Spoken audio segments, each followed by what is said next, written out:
উত্তরাঞ্চল সহ সারা দেশে জেঁকে বসতে শুরু করেছে শীত। রাতভর মাঝারি থেকে ঘন কুয়াশার প্রকোপ থাকে সকাল পর্যন্ত।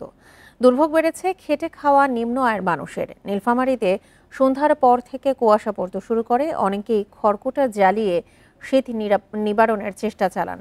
সকাল পর্যন্ত থাকে শীতের দাপট। ইতোমধ্যেই প্রতিটি উপজেলায় ৬ লাখ টাকার শীত বস্ত্র বিতরণের শুরু হয়েছে বলে জেলা প্রশাসক জানিয়েছে।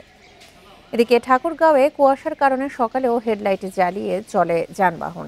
চুয়াডাঙ্গা মেহেরপুরে গত দুদিন ধরে বেড়েছে শীতের প্রকোপ।